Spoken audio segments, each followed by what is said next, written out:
Hello everyone. हमारा आज का टॉपिक है राइट टू इंफॉर्मेशन एक्ट। जैसे कि आप जानते ही हैं कि डिफरेंट ऑर्गेनाइजेशन की तरफ से रूटीन में डिमांड रखी जाती रही है कि कोई भी सेंट्रल गवर्नमेंट या स्टेट गवर्नमेंट की एजेंसीज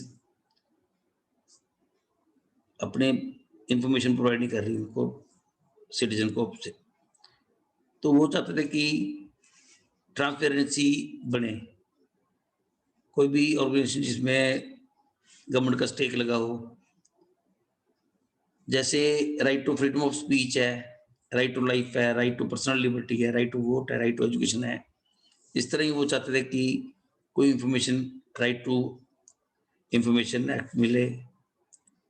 तो गवर्नमेंट ऑफ इंडिया ने 2005 में एक्ट लेके आए जिसका नाम रखा राइट टू इंफॉर्मेशन एक्ट 2005। इसमें जितनी भी सेंट्रल और स्टेट गवर्नमेंट की एजेंसीज हैं, कोई भी सेंट्रल और स्टेट गवर्नमेंट के फंडेड, जहां पर फंड इनके देते हैं, वो सारे इसमें वो कवर्ड है। लेकिन जो इस एक्ट के शेड्यूल 2 में वो इसमें कवर्ड नहीं है। इसका आपने अगर मान लो कोई बीइंग एन एप्लीकेंट, आपने कोई इंफॉर्मेशन लेनी है, आप सिटीजन हैं इंडिया के, तो आप एक एप्लीकेशन सबमिट करेंगे कंसर्न ऑर्गेनाइजेशन के पब्लिक इंफॉर्मेशन अफसर के पास। कुछ फीस होती है, वैसे नॉर्मल कोर्स में ये फीस 10 रुपये रखते हैं गवर्नमेंट में, किसी किसी जगह में भी ज़्यादा भी हो सकती है। तो आपने उसमें अपना बायोडाटा भर देना है, भर के जो भी इंफॉर्मेशन आपने लेनी है अप्लाई कर देना है। तो जो पीआईयू है वो आपको इंफॉर्मेशन प्रोवाइड कर देगा।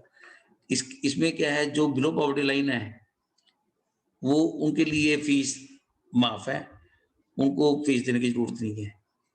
वैसे मैंने जैसे आपको बताया कि एप्लीकेशन सिंपल प्लेन पेपर पे लिखनी है आपने, लेकिन यहाँ पर क्या है, मैंने आपकी फैसिलिटी के लिए एक एप्लीकेशन फॉर्मेट बनाया है। तो ये जो फॉर्मेट बनाया है मैंने, ये यहाँ पर आप क्लियरली देख सकते हैं इस फॉर्मेट को। इस फॉर्मेट में क्या है, चाहे आप प्लेन पेपर पे टाइप कर लें, चाहे हाथ से लिख लें, टू पब्लिक इंफॉर्मेशन अफसर, या उसके बाद जिस भी ऑर्गेनाइजेशन से आपने लेना है उसका नाम लिख लेना है, शहर लिख देना है। आपने जो इंफॉर्मेशन जैसे सब्जेक्ट लिखा है रिगार्डिंग सॉर्ट ऑफ इंफॉर्मेशन, तो उसके बाद आपने अपना नाम लिखना है, name of the applicant, full पूरा एड्रेस लिख देना है अपना। जो भी आपको इंफॉर्मेशन चाहिए उसकी पूरी इंफॉर्मेशन डिटेल इसमें लिख देनी है। अगर इंफॉर्मेशन आपकी ज़्यादा आपने है, ज़्यादा उसमें इसमें नहीं कवर अप हो रही 2 लाइन में 3 लाइन में, तो आप अलग से पेपर पे लिख के यहाँ एनक्लोज लिख देना है कि अटैच्ड एनेक्सर्स। आपको जिस पीरियड के लिए चाहिए होगी, अगर वैसे पीरियड लिखना जरूरी नहीं, लेकिन पीरियड इसलिए लिखते हैं ताकि जो पीआईयू है, कंसर्न पब्लिक इंफॉर्मेशन अफसर है, उनको भी आसानी हो जाए कि आप कौन सी पीरियड की इंफॉर्मेशन चाहते हैं, तो वो ढूंढने में आसानी हो जाती है। इसके साथ साथ आपको एक 10 रुपए का डिमांड ड्राफ्ट या इंडियन पोस्ट ऑर्डर अटैच करना पड़ता है, उसका नंबर और डेट लिख देंगे आप। फिर आपको जो भी इंफॉर्मेशन आपने लेनी है वो आपको स्पीड पोस्ट की राही लेनी है, अपने ऑर्डिनरी पोस्ट की राही लेनी है, या इन पर्सन आपने पर्सनली जाके कलेक्ट करनी है। फिर आप लिखोगे कि मैं अगर कोई एक्स्ट्रा अमाउंट आ गया वो लेने के लिए, वो देने के लिए तैयार हूँ। एक्स्ट्रा अमाउंट का क्या मतलब है, जैसे आपने जो इंफॉर्मेशन लेनी है वो 20 पेजेस की, 25 पेजेस की, 30 पेजेस, 50 पेजेस की बन गई, तो हर गवर्नमेंट ने पर पेपर, पर पेज कुछ चार्जेस लगा रखे हैं। नॉर्मल कोर्स में 2 रुपए पर पेज होते हैं। जैसे मान लो आपकी इंफॉर्मेशन कोई 100 पेजेस बन गई, तो 100 इंटू 2 200 रुपए तो ये बन गए, प्लस स्पीड पोस्ट या जो भी पोस्ट का खर्चा आएगा 25 30 40 50 100 रुपए जो भी एक्चुअल खर्चा आएगा वो उस पे लिख के आपको यू विल हैव टू पे, वो आपको पीआईओ आपको इन्फॉर्म कर देगा। एक उसपे आपने लिखना है, इसपे जैसे I am a citizen of India, इसके साथ आपने अपना आईडी कार्ड कोई ना कोई लगा देना है। अगर आप बिलो पॉवर्टी लाइन को बिलोंग करते हो, तो फिर आपको जो, जैसे मैंने पहले भी आपको बताया कि 10 रुपए फिर डिपॉज़िट करने की ज़रूरत नहीं है, लेकिन आपको प्रूफ लगाना पड़ेगा।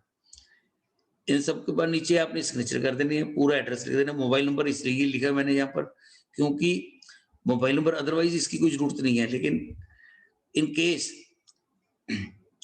आपसे कोई कॉन्टैक्ट करना है पीआईओ चाहता है कि मेरे को इन्फॉर्मेशन जो आपने माँगी है मेरे को समझ नहीं आई, क्या माँगा है? तो वो, या आपका एड्रेस क्लियर नहीं है, या कोई भी उसमें एम्बिग्यूइटी लगती है उसको, तो वो आपको मोबाइल नंबर से बात कर लेती हैं। डेट लिख के आपने ये वो वहाँ पर भेज देनी है। अब आप कहोगे कि पीआईओ को होता है, आप बोल ही जा रहे हो कि पीआईओ है।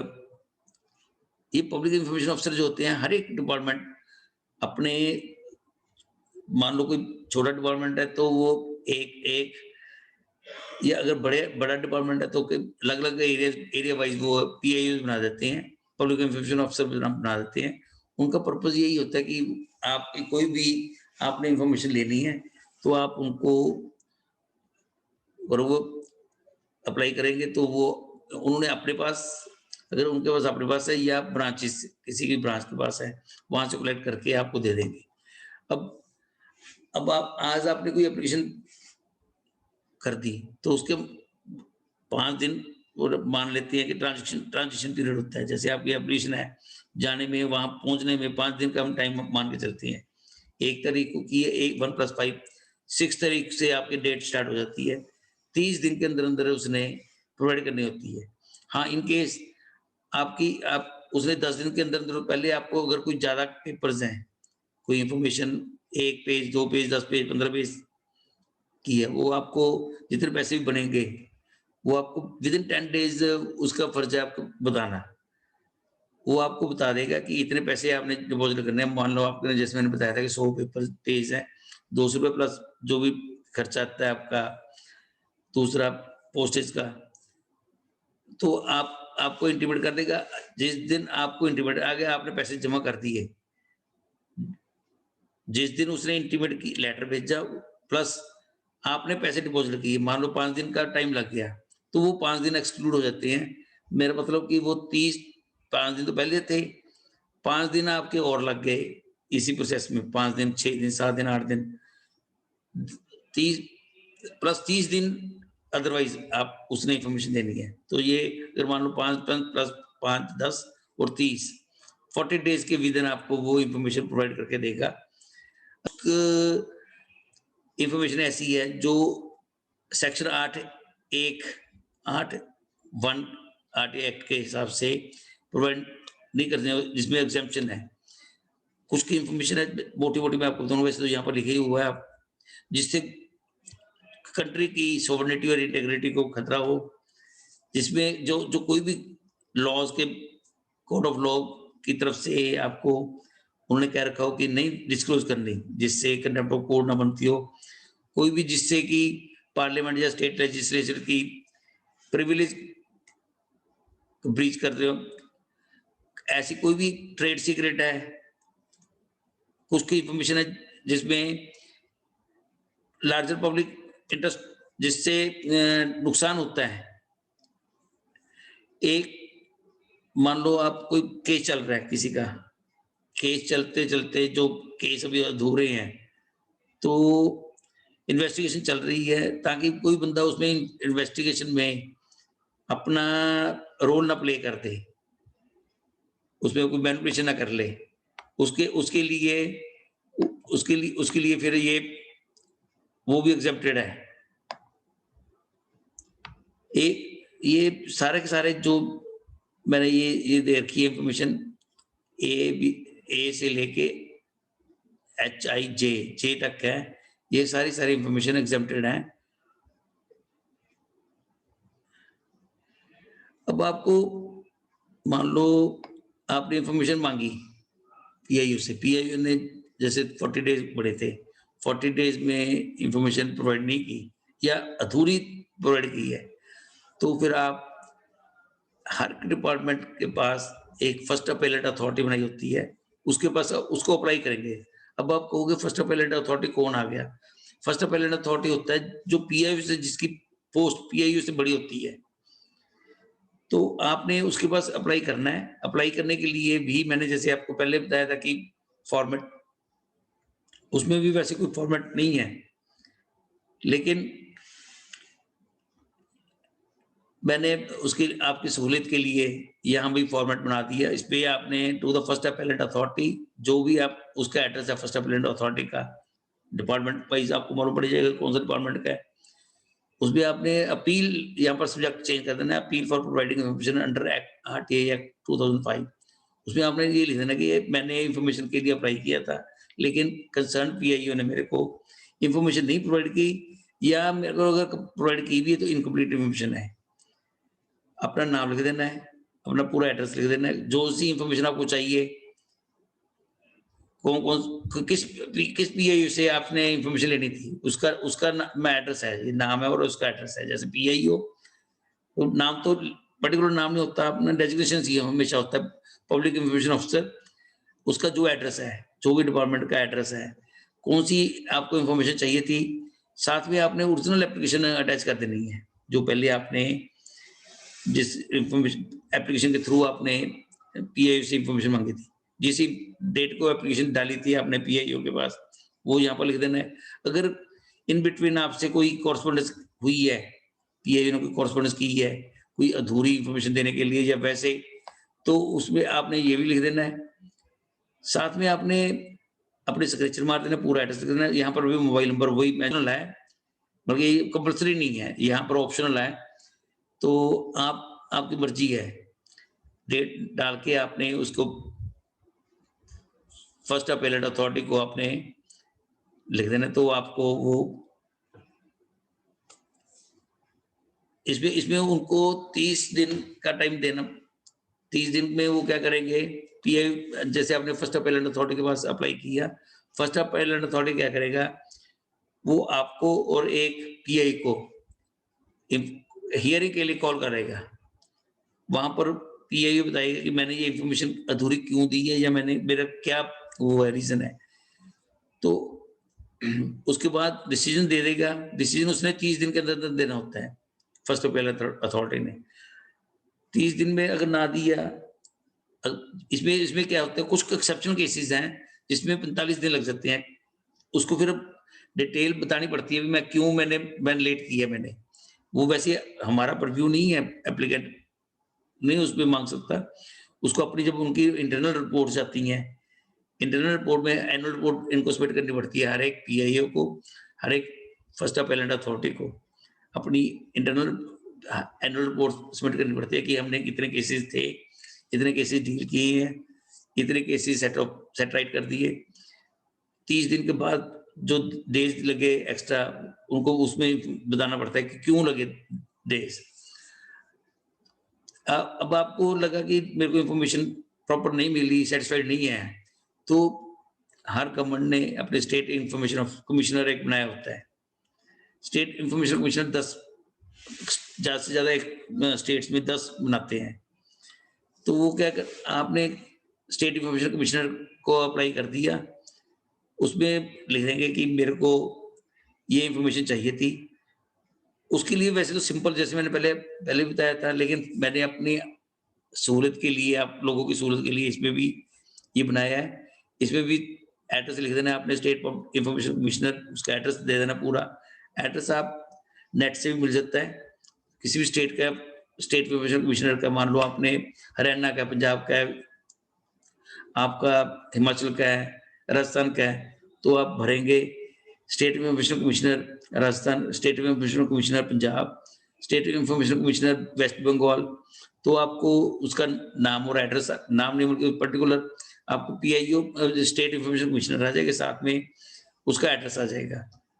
तो वो भर के आपने अपील लिख देनी है। आप उसमें लिखेंगे कि मैंने अप्लाई किया था, मेरे को कंसर्न पीआईओ ने आधी अधूरी या दी हुई इन्फॉर्मेशन मेरे को प्रोवाइड कराई जाए कृपया करके। यहाँ पर आपको अपीलेंट बन गया, अपना नाम दे देना, पूरा एड्रेस दे देना, कौन सी इन्फॉर्मेशन चाहिए। ये सारे सारे जो मैंने आपको बोले हैं, सारे के सारे ये फ्री ऑफ कॉस्ट है, इनमें भी और फर्स्ट अपीलेंट अथॉरिटी में भी। आपने सिर्फ जो पीआईओ को 10 रुपए भरे थे, सिर्फ वही भरने हैं, बाकी ना फर्स्ट अपीलेंट अथॉरिटी के पास जाने के लिए आपको फीस कोई भरने की ज़रूरत है, ना यहाँ पर जो इसको सेकंड अपीलेंट अथॉरिटी भी बोलते हैं, स्टेट इंफॉर्मेशन कमिश्नर है, ये सेकंड अपीलेंट अथॉरिटी होता है, इसके पास भी नहीं। इस फॉर्मेट ये फॉर्मेट सेम है, सिग्नेचर वगैरह डालने हैं आपने, फुल एड्रेस दे देना है, मोबाइल नंबर भी ऑप्शनल है, यहाँ पर भी ऑप्शनल है। तो ये क्या करेगा आपको इसने आपको कॉल करना है, इसने आपको कॉल करके आपको भी कॉल करना है, पीआईओ को भी कॉल करेगा। दोनों को कॉल करके डेट दे देगा, उसमें इन्फॉर्मेशन इसकी कोशिश होगी ज़्यादा से ज़्यादा कि इन्फॉर्मेशन कलेक्ट करके दे। सम टाइम क्या होता है, एक हियरिंग में इन्फॉर्मेशन पूरी नहीं आई, तो या पीआईओ कहते हैं मैं दे दूँगा, ये 10 दिन का टाइम दे दिया स्टेट इन्फॉर्मेशन कमिश्नर ने। तो 10 दिन के टाइम के बाद फिर ये दोबारा कॉल करता है, आपसे पूछता है, पीआईओ से भी पूछता है कि आपको इन्फॉर्मेशन मिल गई? अगर आप सैटिस्फाइड हो जाते हैं तो केस वही खत्म हो जाता है। जैसे मैंने आपको पहले बताया कि आप इसको एक आप ज़रूरी नहीं है, चाहे आपने पीआईओ के पास अप्लाई की है, चाहे आपने फर्स्ट अपीलेंट अथॉरिटी के पास अप्लाई किया, चाहे आपने स्टेट इन्फॉर्मेशन कमिश्नर के पास अप्लाई की। आप डायरेक्ट भी जा सकते हैं, ज़रूरी नहीं है कि वकील के थ्रू ही जाना पड़ेगा। डायरेक्ट जाओ, आप पर्सनली जाओ, चाहे आप मेल के ईमेल राही आपने अगर सपोज़ कर लो ईमेल में मेल के राही उनको अप्रोच किया, भर दो। भरने के बाद वो आपको मेल में ही अब वो कर लेंगे। आजकल आजकल ज़ूम मीटिंग होने लग गई, कोरोना की वजह से ज़ूम मीटिंग में आपसे आपसे वो कर देते हैं कि फलानी डेट को आप हियरिंग के लिए आ जाएँ। बाकी उसमें भी आपका बीइंग एन अपेलेंट आपका हाज़िर होना ज़रूरी नहीं है। क्यों? हाँ, उसमें उसमें अगर नहीं हाज़िर होंगे तो मान लो जो पीआईओ है, पीआईओ का जाना ज़रूरी है, मैंडेटरी होता है। पीआईओ चाहे खुद जाए, फर्स्ट अपीलेंट अथॉरिटी के पास भी, स्टेट इन्फॉर्मेशन कमिश्नर के पास भी, चाहे अपना कोई रिप्रेजेंटेटिव भेजे। फिर उसमें जो फर्स्ट अपीलेंट अथॉरिटी है और स्टेट इन्फॉर्मेशन कमिश्नर है, वो जो कोई भी डिसीजन होगा, वो आपको बाउंड होगा, मानना पड़ेगा। मान लो फिर भी आपकी तसल्ली नहीं होती, सैटिस्फैक्शन नहीं होती, तो आप फिर हाई कोर्ट में अप्रोच कर सकते हैं। हाई कोर्ट का तो आपको मालूम ही है, जो भी नॉर्म्स हैं, एडवोकेट के थ्रू है, जो जैसे भी है आपको। मैं चाहता हूँ कि आप ये वीडियो को सब्सक्राइब करें, लाइक करें, शेयर करें, ताकि ज़्यादा से ज़्यादा मैं वीडियोज़ आपको अपलोड कर सकूँ। थैंक्स।